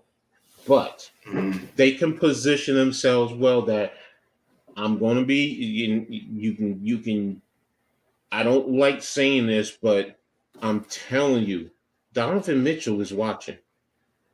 If the Knicks really make some noise next year, and he could say, I could be that missing piece, because he's in what? Isn't next year his last year with the Cavs? I think so. Because if it is, then because I know they said he's not signing his contract extension, so I don't know if it's this next year or the year after next. So, or this season or the next season. My point being, if the Knicks can position themselves, he'll come there. He'll come there because he wants to go to the Knicks. He wants to play in New York. Whether it's the Knicks or the Nets is a different story. My point being, if the Knicks can position themselves, that all they're missing is that one piece, because then it's a different story. Because imagine if you had a Donovan Mitchell and you could put Grimes to the bench, then it changes the whole dynamics of that whole team, and you have that closer then. You don't have to rely on Julius, and it takes the pressure off of Brunson. Julius Randle got to learn how to play within a team, though. He can't think he's the man. That's the problem. If you go out and you get a Donovan, even now with Brunson, he shouldn't be the man. But especially if you go out and you get that's Tibbs. That's Tibbs right now. Evaluation, you know what I'm saying? Yes. Or somebody needs to pull Coach Tom Thibodeau to the side and say, "Look here, if they're winning, bro. If they're winning, everyone shuts up." And winning, that's when, like I said, complacency. Like I was talking earlier about the other team, sometimes winning gives you a little bit of false hope because you really it does. Not there. You know what I mean? Not quite there yet. Tom A, Bookends, what's good, man? I see y'all in the chat, man. What's up, man? Appreciate y'all coming through, man. And I'm not buying it, man. I'm not buying any stock in this team no more. I mean, you could say about the missing players, but I'm not giving that excuse no more. I'm just sick of it because I look around the NFL and I see other teams. I told you you're in timeout. You're in timeout. Team, you're in timeout. No more talk about that team right now. We in Knicks. We in basketball mode. Let's talk Knicks and Nets. All right. We back. So, I'm messing with you, Tommy. I put him in timeout. So, But no, Yeah, I mean that's all I yeah. have for the Knicks. That's all I have for the Knicks. So, Nah, and I man. will But say this. I will say this. I will say this though. Just like I mhm, said about the Knicks, the Nets can do the same thing. And if they mhm. position themselves well, and he Donovan Mitchell's looking, and he wants to come to New York, it wouldn't surprise me if the Nets could also make a play for him between the Mhm. two teams. So I'm just putting that Because out there right now. the Nets, I think in the scheme of things, the Nets really do need a scoring punch, and that's what I was talking about Hmm. earlier. Because you know, I think they're there defensively. You know what I'm saying? Maybe they could add a little bit more to the front court. Um, you know what I'm saying? But the back court, man, you got Simmons and Mikal Bridges. That's that's gonna be tough to deal with, you know, for teams. You know what I'm saying? And you know, even Dennis Smith Jr. coming off the bench, man. So this gonna be a tough team. You know, defensively, man, they just need a little bit more scoring What punch. about what's You his know, name? because What's his name? Who's your starting point guard last year? then no, I'm not talking. No, is he on the team though? Is he still on the He's team? on the team, and it's a reason I haven't mentioned him. Well, I mean, if is he coming off? My point being, is he coming off the bench? Yeah. I would expect if Ben Simmons is healthy, I expect the lineup to be Ben Simmons, Mikal Bridges, um, Cam Johnson, Finney Smith, and Claxton. I think that's how they're gonna. I think that's how they're gonna roll. And to be honestly, Dinwiddie's best position is on the bench. But So isn't he better? So yeah, he's gonna give you more scoring, yeah. But he's inconsistent as hell, and that's why I want them to see if they can flip him, you know, and maybe a couple picks, man, and go out and get somebody a little more consistent on the offensive end, you know, to pair with Simmons and Bridges and these defensive guys. So that's why, mm, you know, and me and Leaf had talked about this too. Shout out to Leaf, shout out to Breezy, big fan Breezy. Those are my guys, man. You know, they Nets fans tap in both of them, their channels, Leaf Diggy and Big Fan Breezy with the Brooklyn Nets vlog. And go check out those pages. But, you know, yeah, I think they need to upgrade from Dinwiddie. And that's one change I would definitely make, man. But outside of that, you know, yeah, roll with who you got, man. You know what I'm saying? Look, we don't have no choice with Ben Simmons. I would trade Ben Simmons in a minute. You know that, but they can't do nothing with him. So only thing you can I do is got you. play him Got you. and see what you got. You know, so and his best role right now in his career, you know, until he gets healthy or gets his confidence back on the offensive end, is to be that force multiplier on defense. But yeah, bookends, man. I've been having a hard time. Y'all watched my video earlier. It was tough, man. But yeah, I don't have it no more though. Sorry. That's right. But we're gonna get into Coach's Corner, man. Then we're gonna wrap it up, man. Like I said, we're gonna end a little bit early tonight. But I may call the game again Sunday, the Sunday morning game. I kind of like doing that. That was pretty fun. We had a good time on the stream. And it definitely gives me a break from what is disaster as that team. So so if not, I'll be doing Giants conversations 11:45, but I'll probably do the game in the morning. If I do the game in the morning, you know, we'll just do that stream and then we'll go over to Pat and Joe's channel. We won't do no Giants conversations. We'll just get whatever we need to talk about while we watching a real team play. But Coach, we're gonna get into Coach's Corner, man, and definitely want to hear what you got your take on college football, man.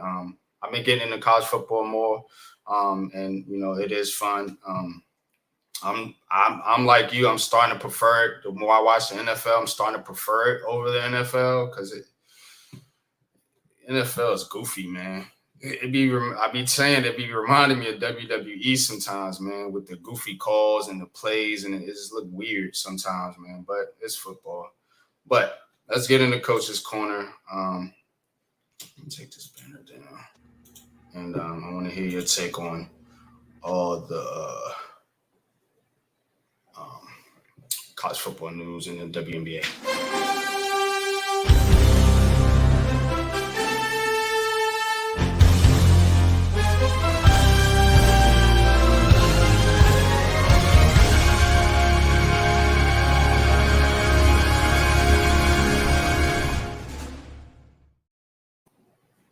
Well, in this episode of Coach's Corner, we're going to talk, like we normally do, about Syracuse and Rutgers football and the Liberty. I'm going to give you a little bit more insight into the college football world. It's really getting exciting with some of the games. Before I get into that, shout out to Notre Dame and Duke. They put on one hell of a game. Mm-hmm. They definitely did. Notre Dame came out victorious, but Duke has proven time after time now that they're no slouch. They're not the easy walk. What you think about that Duke defense, Coach? I was impressed, man. I watched that game. No, Duke has a good defense. They're very physical. Notre Dame does too, but yeah, it was a good game. So it was a very good game, and I really appreciated it. But getting into Syracuse came into this game. They were hosting Clemson. They were undefeated when they hosted Clemson. They were 4-0, and Clemson was, I believe, 2-2.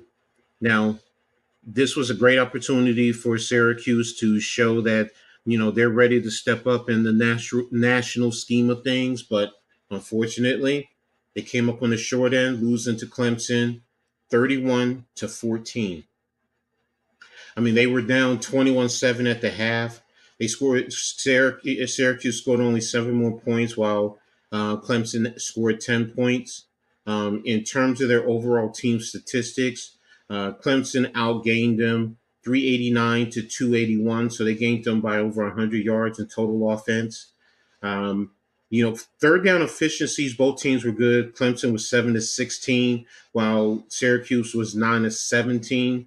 So, I mean, third downs, the offenses were productive, but in terms of the run game, Syracuse had 100 yards, while Clemson had 126 yards of total yards rushing. Syracuse had 2 fumbles lost, while throwing 1 interception. So that's 3 turnovers, while Clemson had 1.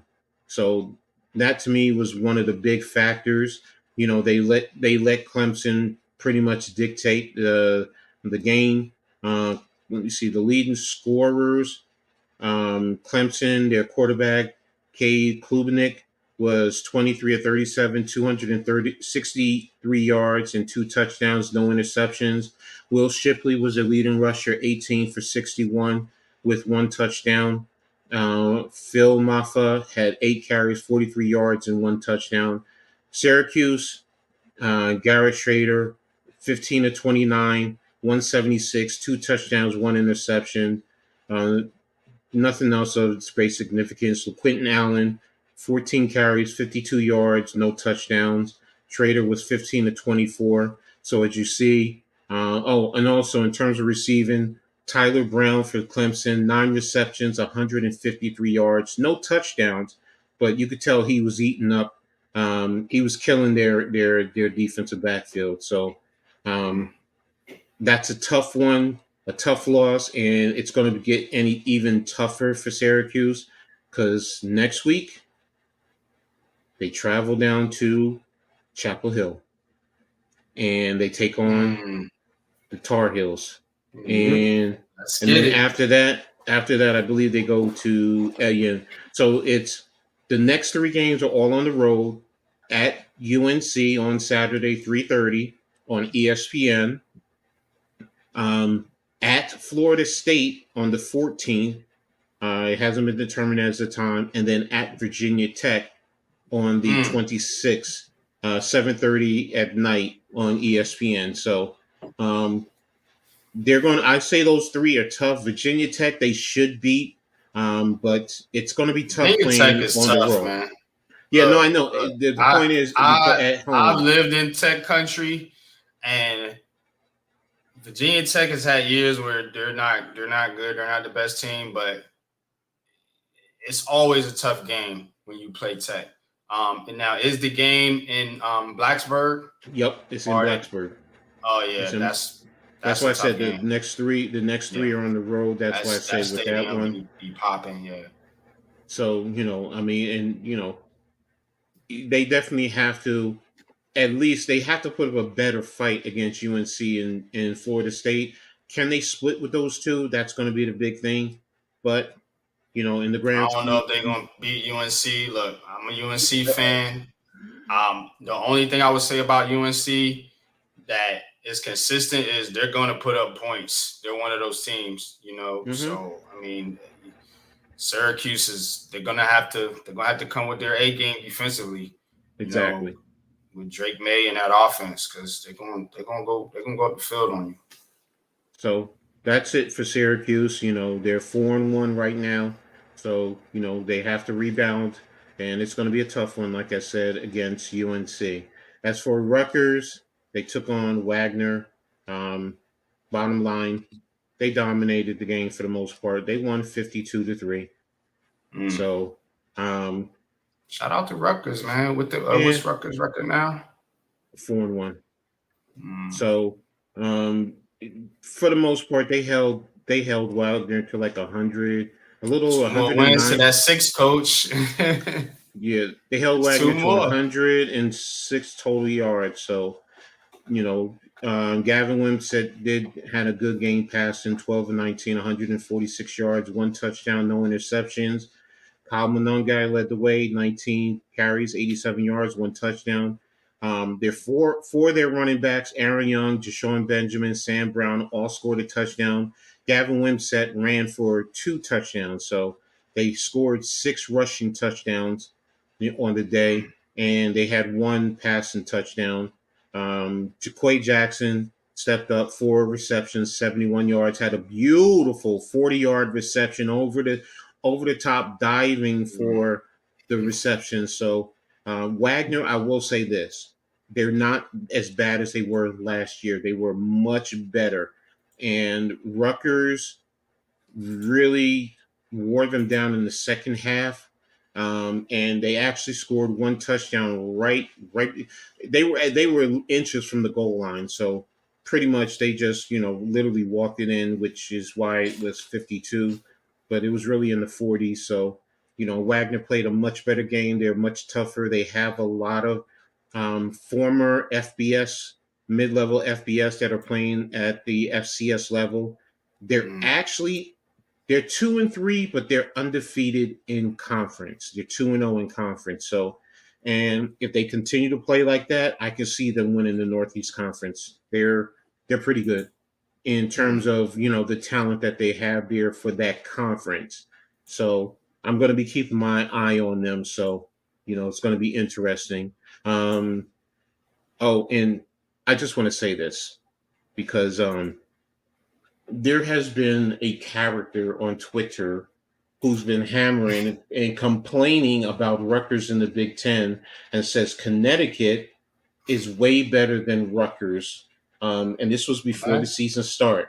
This was before the season started, and Connecticut right now is 0-5. And he's been hammering that they should kick Rutgers out Connecticut. and get Connecticut in because Connecticut brings more I football. ain't even know Connecticut played football. It's a Yeah, they have basketball a football. school, ain't it? No, they're independent. I know, They used I'm to be in the joking. Big Ten. No, I'm just saying. Oh, okay. So, but I just I wanted know, to yeah. I wanted to say that because this guy's still clamoring and saying it's a joke for Rutgers and Connecticut is better, but Connecticut is 0-5. So, um, shut your mouth. That's all I gotta say. Now, as far as getting back to Rutgers, Rutgers has another big test next week. They go on their second road game, and they're heading to Wisconsin. They're going out to Camp Randall, and it's going to be Saturday at noon. And this game is going to be on Peacock. So, um, if Rutgers can get this win, it's going to position them well because then after that they host MSU and then they go to Indiana, and that would give them the opportunity out of those one of those two games to secure a bowl bid. Mm. But Wisconsin, Wisconsin is 3-1 in the Western part. They're 1-0 in conference, while Rutgers is 1-1 in conference and 4-1 overall. So they're right in the middle of the pack. Most rankings has Rutgers ranked between 6 and 8 in the Big Ten. So, Hmm. and I think that's about right. That is about right, because Indiana is 0-2 in conference, Michigan State is 0-2, Illinois is 0-2, Nebraska is 0-2, Northwestern is 1-2. So it's about right, so in terms of the conference makeup. So I think that's fine. They're playing much better. So this is going to be a big test. You have Luke Fickell, who took over at Wisconsin. They're much more productive offensively. Some of the fan base out there is questioning the defense. They really want Coach Leonard back because some of the problems that they have offensively out there, it's not what they're Mm. used to. So Rutgers, if they can control the clock, they can be physical in the run game. I think that they will position themselves well. They just cannot wear down and make stupid mistakes or make critical mistakes. They need to be smart, continue to play smart. Gavin Wimsatt needs to do what he's been doing, and when the opportunity presents itself, take it over the top. Take it over the top Mm. on them, and let them know, and hopefully that will lead to a victory. It's not the Wisconsin of old, but they're still a good program. So Rutgers is going to be in for a big fight. So I'm I'm going to be tuned into that. So Oh yeah. um, Oh yeah. so 12 o'clock kickoff for that one. So, but then again, like I said, Michigan State, who lost to Iowa in, I think it was overtime, and then Indiana just got totally annihilated. They're probably the worst team in the Big Ten. So, which is Mm. up to debate. So, but that's pretty much it right there in terms of that. My school lost again to William Patterson, but hey, it's a rebuilding time for Kane. So, but I still love my crew. So, and in the WNBA, shout out to the New York Liberty making the WNBA finals. But I also want to give a major shout out to the Connecticut Sun. I should be Mm. talking about them more. They're part of this makeup. You can debate between Boston and New York, but Alyssa Thomas, if you have never seen her, she's a double, triple, double player. I mean, she's tough, she's gritty. She got hurt at one point in the game, was taken into the back, and then still came back. She ended up with 17 points, 15 rebounds, 11 assists. I mean, Mm. she just was really trying to will her team. She's the heart and soul of that team. Duana Bonner, her that's Alyssa Thomas' fiance, put up 12 points. She kind of reminds me of Reggie Miller. She could shoot from Mm. three. She's very scrawny, wiry, always complains about calls, and but they have some ballers over there, and they're definitely going to be a team to reckon with next year. And make sure if you watch, just follow Dejanay Carrington. It's not about how cute she is. The girl can play the game. Seriously, she really can. She has a spunkiness, the way she plays. When the opportunity presents itself, she'll hit from deep. She was 6 of 10 overall in terms of her scoring, and 1 of 2 from 3 points. So that lets you know how she is definitely a baller. She can definitely play and hold her own. So all these ladies over there can. So, but getting to the Liberty, great game for them. Breanna Stewart, 27 points. Tough game. She was all right. She was 9 of 20 in shooting and 3 of 5 from 3 point line. From the 3 point line. Um, Jonquel Jones, 25 big points, 15 rebounds on 7 of 14 shooting, 2 of 3 from three. Bernard Laney, 21 points. She was 8 of 18. It just seemed like every time they turned around, she was hitting those critical points and then getting back on defense. Sabrina Ionescu, she had a quiet night, 9 points. But teams have been doing the one thing with her because she's not overly quick, so they pressure her and they blitz her. They're consistently blitzing her or Courtney Vandersloot. And sometimes when they come over the half court line because they want the ball out of their hands. But when you do that, you leave it into Brenija or Sabrina, who can still facilitate. Let me see. Brenija had 5 assists. So it still allowed them to keep the offense going. Like I said, it's just that Brenija was hitting critical buckets at those times. But again, overall, good game.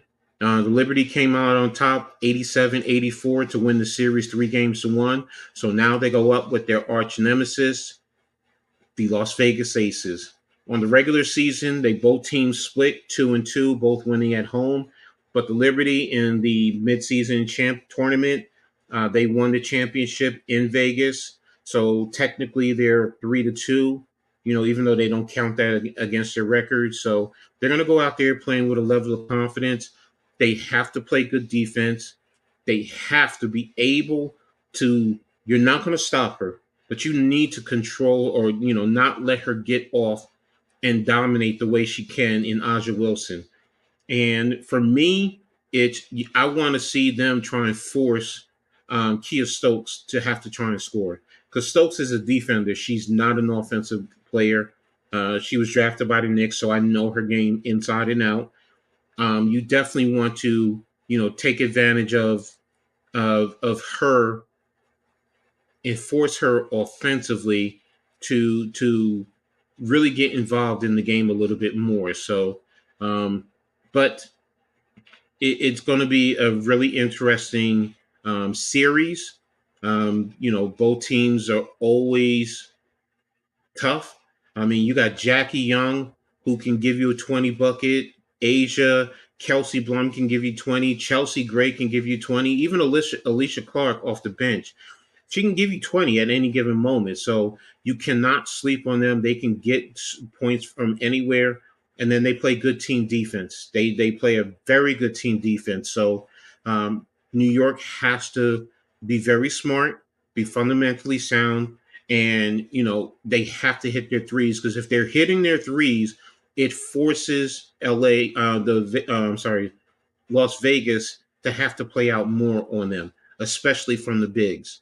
So if Steph Dawson can hit a couple of threes from the center position, same thing with Jonquel Jones, it really changes how Kia Stokes can defend them. So, that's going to be one of the big keys for New York, their three-point shooting. They have to do that, and they have to get good rebounds. They cannot let Las Vegas get the defensive rebound, and then kick it and run. And then transition points, yeah. Yes. Mm-hmm. Now, conversely, they need to be able to do that. Get the ball out, get Courtney pushing the ball up court, or even Sabrina or Brenija or Brianna Stewart.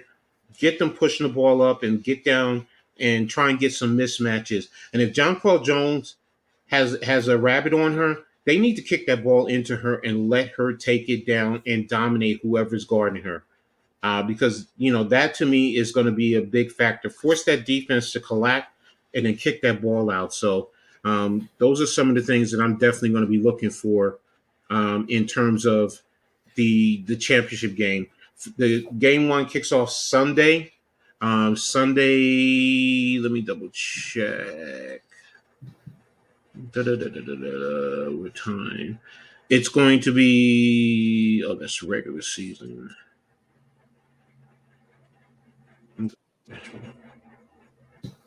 Okay, game one is Sunday at 3:00, and looks like it's going to be on ABC. So they go Sunday. The first 3 games are Sunday, Wednesday, Sunday. So, I'm going to be tapped in, tuned in. Yeah, I know some might say, well, what about the NFL? But it's not even that. To be honest with you, even if both New York teams were doing well, I would be tapped in because it's the finals. This is Yeah, the right. finals. This is the championship. So, Right. I've invested my whole season in them, so I have to see it all the way through. So, um, not expecting everyone to, but especially with the NFL on, I get it. But I know I will be there. So, That's gonna but be a better game than and Rutgers in terms of basketball, Rutgers men's had they had their media day today, so there's a lot Yeah, of excitement they behind about to them. get cracking in the So, college basketball. and shout out to the ladies. Rutgers women will actually be going down to South Carolina during the preseason to do a scrimmage. Same thing the men are doing with St. John's. They're doing the same thing because they're raising money for because of Coach Nikki McCray, who passed away. She was on Mm. Rutgers staff, but she also coached at South Carolina a few years ago. So they came together and said, let's raise some money, on her behalf. So shout out to both those schools for doing that. And this is also what Rutgers will need to see where they stand in the make of things, in terms of, the women's spectrum of college basketball. So, but that's pretty much it for Coach's Corner. Oh, let me see. One last thing. I want to see where let me see. Notre Dame is 10. UNC. North Carolina is ranked 14 in the national polls. Mm. Um, Yours is not going to be in the bottom spectrum. No, they're not. I didn't think so. Um, CBS Sports has them ranked where? CBS Sports has them. Syracuse is 39th, so Rutgers is actually 51st. So they're up 4 spots. If they win against Wisconsin, that's really going to shoot them up. I really believe so, because Wisconsin Mm. is 34 right now, so that'll push them into the mid 30s. So, but that's it for Coach's Corner. Just wanted to touch on that. Nah, good stuff, Coach. Man, definitely appreciate that. Yeah, I was just looking at the rankings. So they got Duke 2. Okay, okay. Yeah, Carolina got a lot to prove, though. They do. Mm-hmm. Mm-hmm. Um, they weren't good at all But last year. Can they win out to compete against FSU for the ACC title? So that's what it's going to come down to. Mm-hmm. Okay. All right, man. Definitely, man. College football is heating up, man, and definitely keep it locked here. Heart of the city, man. Coach's Corner, man. Coach Ed Gladney giving you all the spill on college football, man. Especially in the New York area, man. So good stuff as always, Coach. Mm-hmm. Now, my final couple points, man, before I wrap this thing up, man. Appreciate everybody coming in, everybody listening. Please go check out Go Travels. It is getouttravels.com. And go check out the page if you are interested in sports travel. If you want to get to these games, if you want to see the Liberty play, if you want to see the Nets play, if you want to see Rutgers, Syracuse, Go Travels can get you there, and you can take, and have an experience, not just go to a game, man. Because who wants to just go to a game and go home? Why not explore the area? Right now, last month we were highlighting Las Vegas. This month is going to be New York, and we're going to be in MetLife on October 29th, man. The Big Blue Crew, man. Block party, man. Be there. Please show out. Come chop it up with with the Big Blue Crew. Me, Lou, Coach Ed, Pat, Joel, Rodney, Max, the Giants fan. We all gonna be out there, as well as Adam, Alex, everybody, Miz, everybody from the Big Blue Crew, Hit Squad. So come check us out, man.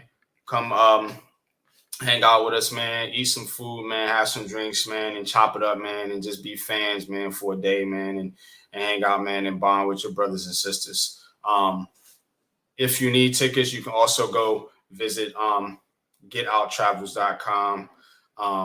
That's GETOUTRAVELS.com. So please go check us out, man. And support the channel, man. Like, share, and subscribe. Go check out Coach Ed's Amazing World of Sports, man. And tap into Coach Ed, man, and his content over there, man. Giving you the real spill, man. All the sporting news. Read and react show, Coach. When you dropping that Wednesdays, right? Yeah, but I'm not doing it this week. There was in the Shadow Worlds family a death in the Shadow Worlds family. So, I told Nas, I'm not going to put anything out this week.